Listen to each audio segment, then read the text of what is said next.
How you doing? I'm good. How are you? Good to see you again. Great to be here again. Thank you. So, today is part two of our conversation. So, welcome back to the relationship podcast. And today we have a very juicy question, which is we're just going to dive into it straight away.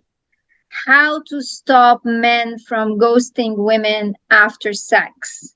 So, where Okay. are we gonna approach this? How are we gonna approach this? Where are we gonna start? Like, what is the process? Yeah. Okay. That yes, we're gonna get into that.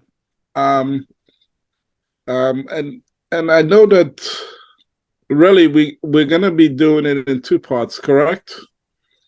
Let's see. I mean, how do you? Is there a process? Like, I remember that when we talked about this, you said women need to know how to assess men. Like there is, yeah, there Well, is something well, related to that. Huh. the first thing is that men are men. Men do what men do, just like dogs do what dogs do, right? Men are creatures of habits that is fairly universal across most masculine men. Um, the only way you control what happens is for women to be different.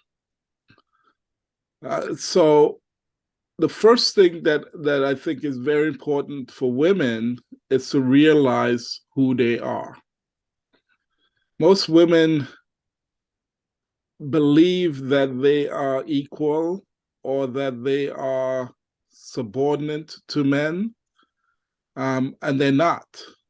They are the goddesses, the queens, the mothers, the grandmothers. They are the core of society. They they are created better. It's the for people that love the Bible. Some people do. Some people may be Christians. There's when God created man, in the Old Testament, the Hebrew words that he used was the same words he used as when he created animal and when he created everything else. But when he created woman, he used a totally different word, a word that means to build like a castle, something greater than what was created before. He made a distinct difference between created everything else and then created woman. Woman was the pinnacle of his creation, the last thing he created according to the scriptures, and the best thing he created. So first, women have to recognize that. Because I think a lot of times women are trying to bend, twist, turn to figure out how to accommodate Accommodate. Yes, that's the men. perfect word for that. And I mean, like when I even think about the word woman, the word woman is coming from the womb. Like we Mm-hmm. are the incubator of creation, and this is like the universe for a reason trusted us with the womb. He could have the he she it could have trusted the man with that. Like it's not difficult, said. Mm-hmm. So yeah. And I think that's the hardest thing for most women to get. There's tons of society and tons of what they call educational studies that tell women that they're not as valuable. And so until they get to that point where they recognize that value, they cannot then move to the next step, which is really tapping into their intuition. So women have an ability to read people, environments, spaces in ways that men cannot comprehend. I couldn't explain it to you because I am a man, and I wouldn't be able to say exactly what that feeling is. But they're great at doing that. They can feel it. They can kind of tap into the tapestry of energy that surrounds our Earth, surrounds our universe. They're able to see it, and so until they realize their value, they don't really listen to themselves. That's the next step they have to do. Well, I 100% agree with what you say, Bert. And I agree with you. That's why we have the first step, right? First, you have to realize who you are. You cannot, until you realize who you are, you cannot tap into that energy. You cannot hear it. It's not that you cannot tap into it, it's still there. Yeah. But you cannot hear it. Yeah. Because you have to first do that inner work. That inner work has to, because that's the hardest step. The first step, I'm telling you, is the hardest step for most women, is to get into the space of realizing their value, who they are in the universe. And once they're able to do that, then they can tap in to the energy that gives them the wisdom, the ability to read things that others are not. You know, the societies left naturally around the world always seem to allow the women to be the head, not in a way that like a manager, but more of an owner, an empress. You know, they've naturally realized that women are able to see and do things that others are not. So they seek their wisdom. They keep them in that position because of their wisdom, their ability to understand what's the best thing to do. So in a lot of cultures, especially in the United States, which is where I live right now, the way that they did it was the women don't manage, right? They don't run the day to day. That's beneath them, right? So they would put chiefs in charge of this and that, but they're the ones in control of who's going to be in charge. They're wise enough to pick the right men to put into those positions. And when something lets them know that person is the wrong person, they are wise enough to pull them out. That is the natural, you know, nobody had to teach them this. This is natural behaviors that societies that are quiet enough are able to hear. It's not, you know, it's there. It's obvious here. I mean, there's women have been taught that they need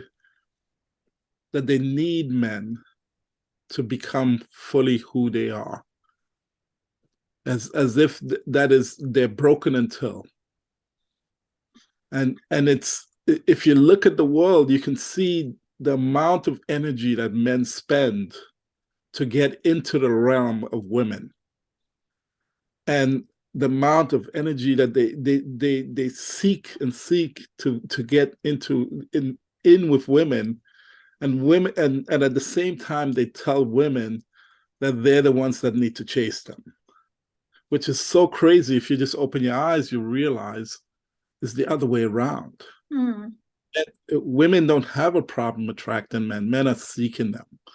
That is just natural behaviors. It's what men do.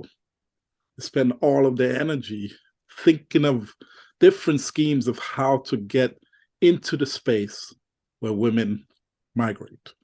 So, John, can you define what do you mean by getting into the space of women? Like, is it to engage sexually with women? Is that what it is? Well, if a man was to state it frankly, he would say that. Okay. Yeah, he'd say yes, okay. to have sex with her. That's what he would say. That's right? The ultimate goal. That's what he believes. That's the surface goal. Okay. So when men engage sexually with women, they tap into a space that men rarely tap into emotionally. They become closer. It creates a world that's different, and they're attracted to that. So it's not sex is never just physical. There's a spiritual and emotional um, part of it that's always there. And that's really what men are seeking, right? If it was just a pleasure, they could do that with their own hands, right? They could buy toys, they could buy dolls, they could buy, there's all kinds of devices that could alleviate men's need to ejaculate.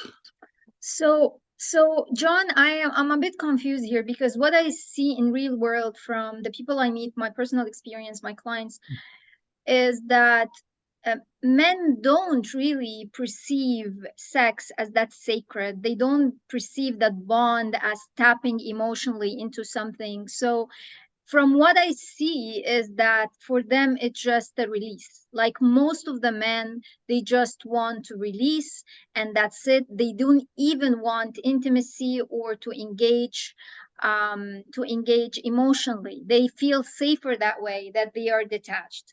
So I want to ask you a question generally, because there are so many men now that call themselves like conscious men, but Mhm. me and you, we had this conversation before, and I want to ask you, how do men perceive the sexual encounter? Because it's very different from how women, most women, we're talking about the general here, Right. how, how do they perceive the sexual encounter in general?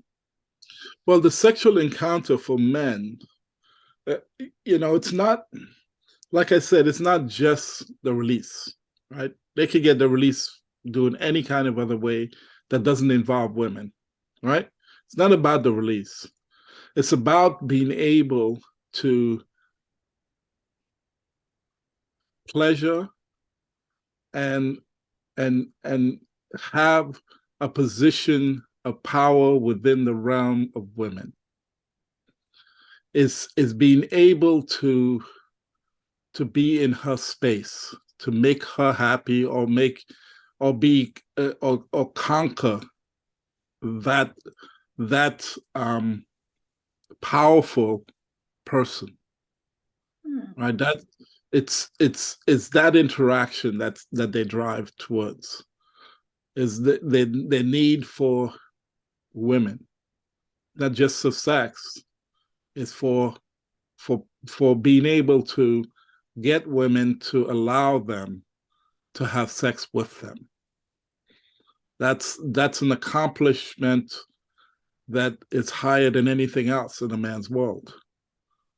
If a man is a millionaire but is not able to get a woman, Hmm. that's he's not going to be functional. He's not going to. That's not going to work. Obviously, a man, if he's a millionaire, he's going to find ways to get a woman. But it's that ability, that Hmm. power. So let's go back to the ghosting then. So why the ghosting after sex then? Well, the thing about when women engage in an intimate relationship with a man, she is she has her own motives, right? Her reasons, and the questions all comes back to what she's doing. Because men are not driven to engage in relationships just because it's great sex. Hmm. He's not. That's not gonna do it for him, right? Hmm. He is, the frequency, the likelihood of frequency of sex is certainly a driving motivation for some men, right? If they know that this woman is going to give them sex once a month as opposed to this other woman that's going to give them two, 3 times a week, they're probably going to favor the one that's going to be more frequent. So frequency of sex is more important than enjoyment of sex for men. But neither of them are going to drive a man into a relationship. He's going to be in a relationship where he feels like a man, where his testosterone is fed, where he gets to be him, where he belongs. So a lot of that comes from where a woman has enough space, where she's confident in herself that she can allow him to manage. What I mean is if a man is taking out a woman on a date, obviously she's expecting, or she should expect, that he's paying for that date, right? Because he wants to be in her realm. That is her position, right? As the empress, to enter into her space, he's got to pay for that I space. love that word. I love it. Yeah. It's That's the first space, right? Allowing him to do that, and allowing him to open the doors and all of that stuff. That's natural stuff. But there's other little things, right? If a man is a little bit late, the way a woman responds to a man being late will let him know. Like, for instance, some women, time is a very structured thing for them. They need, if you don't arrive in time, you do not value my time, so on and so forth. But if you want to keep that man, you can't burn that up. You've got to smile and move forward, because men, once they start feeling as if they're failing, then they don't feel as successful. Men want to conquer, right? They don't want to be the ones that's unable to make you happy. And a complaint about them being late gives them an indication that they're not making you happy. They may continue because they want to conquest the sex, right? They want to get to the sex, but they are not going to feel like a man. He needs to feel successful. So I have a question here. So you think that the best way is for us to swallow the frog, to not really complain about anything, to just to swallow everything, even if it does not align with our values? Is that the way to No, go? no. I think timing is everything. So you can complain, you just can't complain first. So if he arrives late, you're saying you're late. I can't. That's complaining first. If at the end of the night say, listen, I appreciate our date. Next time, can we just be there on time? That's fine. Nice. No, Okay. you can complain. You just have to do it at a later time after you've built up all of the other stuff. After he feels great about taking you out for dinner, he paid for the meal, you appreciated him paying for the meal, you held your door, your seats. It was great. It seemed like a wonderful night. You bringing up him being late, not a big deal. He can handle Even that. if you wait for him for half hour, does that show your value? Well, you have to make the decision, right? If you are the woman, you set the rules. Yeah. Right. I hate giving women rules on dating because their rules are their rules. Yes. Right? Each woman has their rules. Some women, half an hour late is going to be a problem. Some women, they're happily married to men for 50 years that's always late. Right? They'd have no problem with it. You have to make the assessment. Is it important enough for you? Okay. Will this prevent you from continuing will this bother you enough that you wouldn't want this to continue in your life? Right? He may have a good reason for being late, right? He may give you a good explanation. He may arrive there and his car broke down or something, he might. But you have to make that decision, right? Okay. But if you are going to hang out there for half an hour to wait for him to arrive, and you're still there waiting for him, bringing up the fact that he's late is going to bring you into a negative space. He's not going to feel great about the date. You say to him, "I'm happy you're here, ready to go and sit, whatever," right? You could bring it up later. Gotcha. But if it's not going to be a deal breaker, then I wouldn't bring it up right away. Okay. It's just assessing it, right? And men are fragile beings, as they get insecure about what they're doing, and they want to know that they have a place that they can be successful. Mhm. Right? They stick with jobs that they know they're great at. Mhm. You know, they love knowing that. And if Mhm. they can be successful with you, if they arrive late and you didn't hop on the fact that they're late, that's going to give you big points with them. That's going to make them feel like they belong, like they're in a Gotcha. safe space. Mhm. Doesn't mean you don't bring it up later if it's a problem for you, Right. you know. Or you may take his excuse. Maybe he gives you this long story that doesn't seem believable, but you're gonna take it. Then don't bring it up, right? You see if he does it the second date. Of course, I don't encourage women to ever sleep with a man on the first date if she wants him to be in a relationship with her. Okay. And if she wants a long-term relationship, I believe that the first date is the wrong time to sleep with a man. Okay. That's my belief, but that's a Mhm. rule, right? Woman can feel it out and she can feel how she feels about it. But if you want to build a relationship, you want to allow a little bit more pursuing. Okay. Allow him to ask you out in the second date, plan it out, see if habits from the first date follows in the second date, so on and so forth. Mhm. You know, it's a tolerance thing. You know, Okay. I've been in so many first dates and a handful of second dates. Very rarely does third dates happen. Mhm. Third dates are the kind of the pinnacle, the magic number among all psychologists when they study these things. Now, the third date, I don't know what it is. It's Mhm. something about you going out on that first date. Everybody's new. You don't know each other. You have a great time, and you're like, listen, I'd love to spend another. And then the second date ends up being worse, or ends up Mm. being great, right? One or the other, right? If Mhm. you choose to go on the third date, Mhm. that's a good space.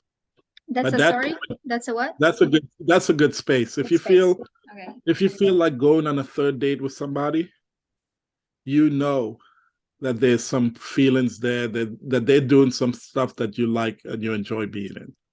So so I would recommend holding off at least until the third date. Okay. But a lot of women won't make it to the third date, right? Mhm. Because things happen. You feel things, people say stuff, and all of a sudden, then the second date or the first date, this person is gone. Well, John, I also heard so many stories about women getting ghosted after fifth date. Like they would not put out and they will wait until maybe the fifth date because they like to take things slow. But then after the sex happened, the men disappeared. What would you say to that? Like, how can we read the signs? Well, I don't like to use the word hold out because I don't think women should ever hold out from having sex. If a woman feels that she has to um, resist a man's advances on the first, second, third Mm-hmm. date, Mm-hmm. and she's fighting him off, Yeah. um, it's a good indication that this is probably not the person that's going to be a conscious lover. Right.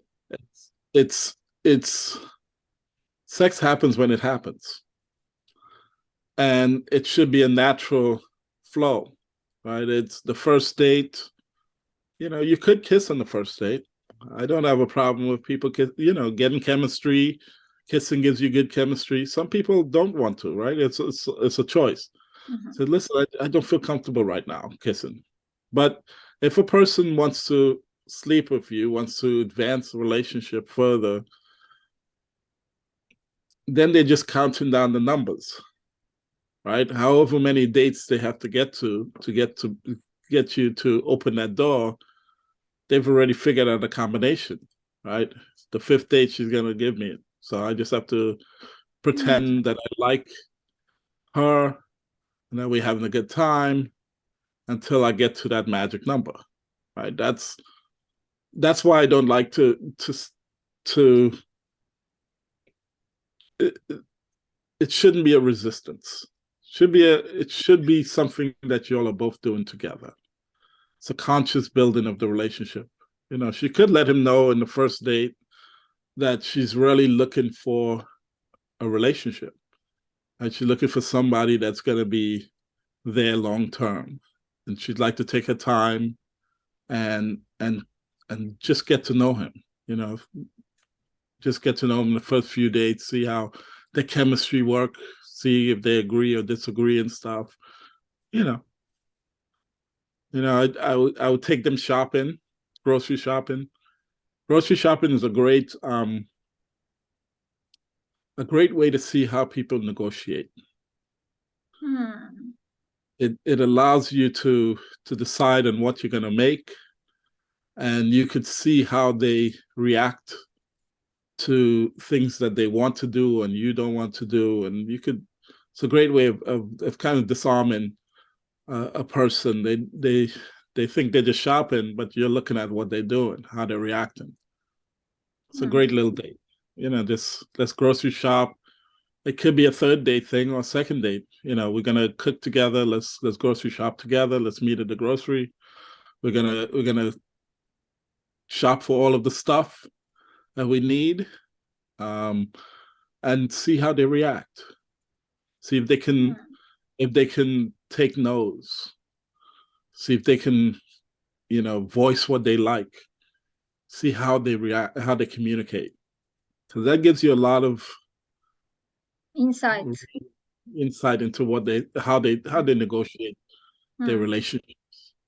And it's if they get into an argument over whether you're going to make this or that, that tells you a lot, right? You can, Hmm. or that may be something you really love, that passion, right? That they're Hmm. passionate about a certain food. It depends on the person, right? Each woman is different. Each woman there's a man that they really love that other women are like, oh, I would never date this guy, right? There's Hmm. always there's a cover for every pot, as they say. So So I have. Oh, sorry to cut you short. Go ahead. no, go ahead. So I have. So what is from your point of view as a man, if Mhm. you honor a woman whom you just had a sexual interaction with, what is the next day, or how would you react afterwards? Like, if you feel like you honor this interaction, even if you don't maybe want to meet her again, but what is a respectful interaction from a man that shows his character, Well, in men, contrast to ghosting? I mean, in contrast to ghosting. you're right. No one should ever ghost, but men, um,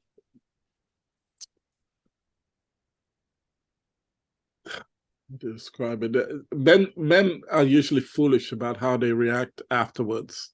Usually don't know what to say.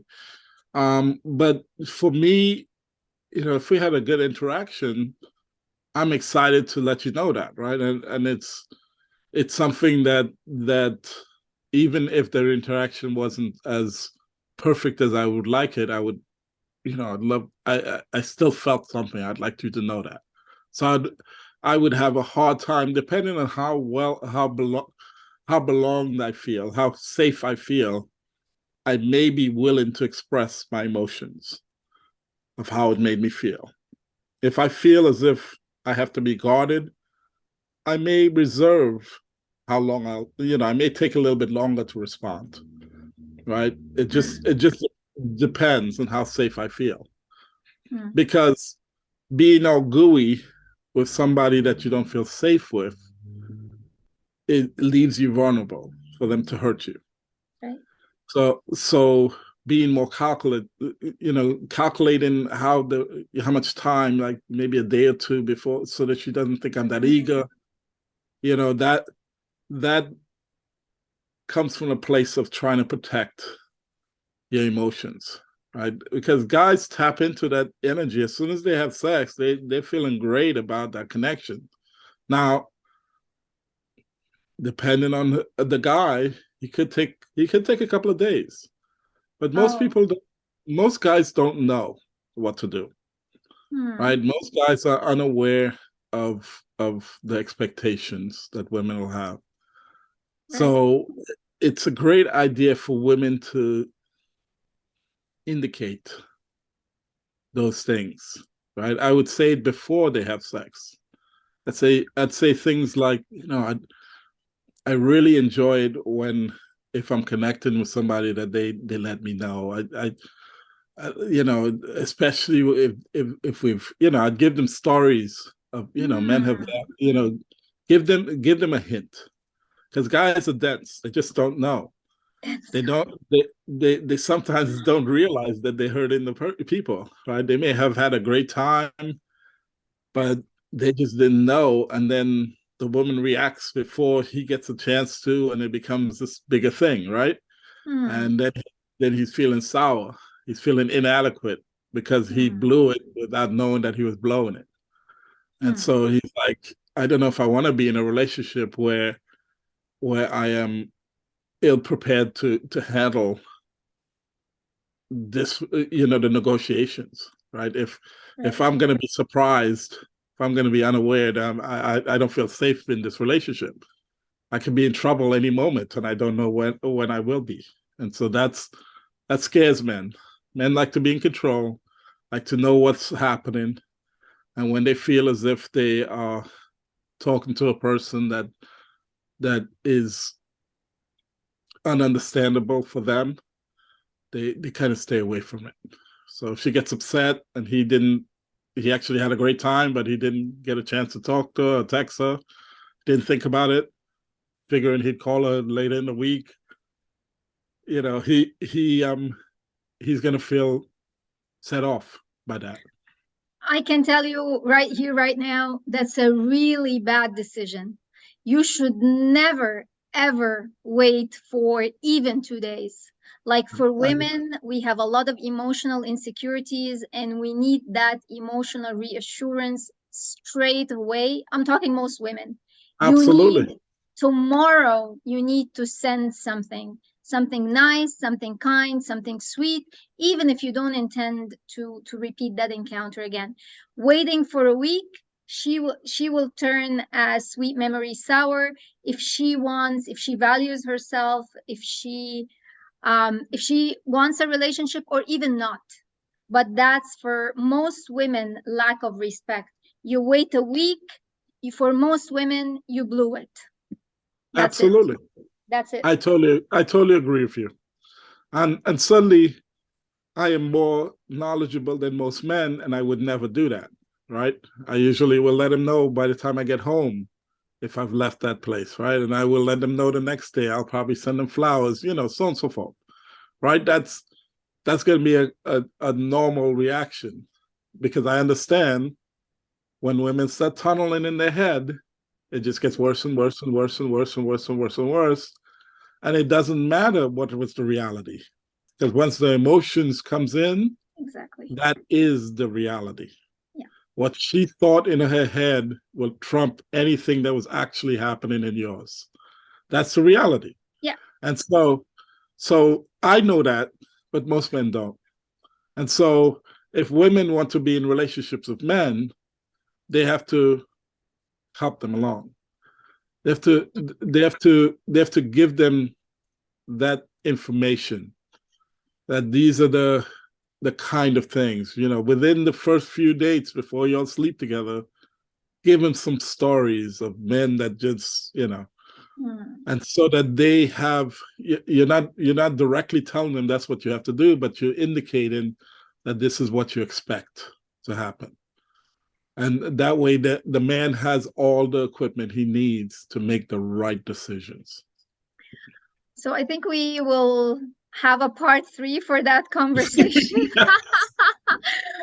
cannot finish that part two. We still have, Oh my goodness, it's yeah, a lot so of good. juicy stuff to say here. But thank you so much for all this valuable information. And this is why we're here, to give people clues to maybe we can be, through this conversation, we'll be able to bridge gaps and make communication better between people, so they don't really, you don't miss out on good matches just because you don't know how to communicate, or you don't know how this person thinks and that person thinks, because definitely we think very differently when it comes to the dating space and intimacy space.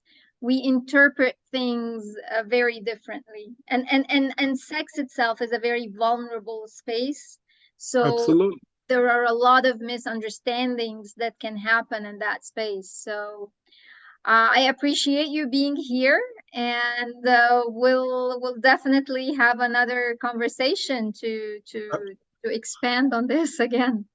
Absolutely. Looking forward to it. Thank you so much. Take care. You too. Bye. Bye bye.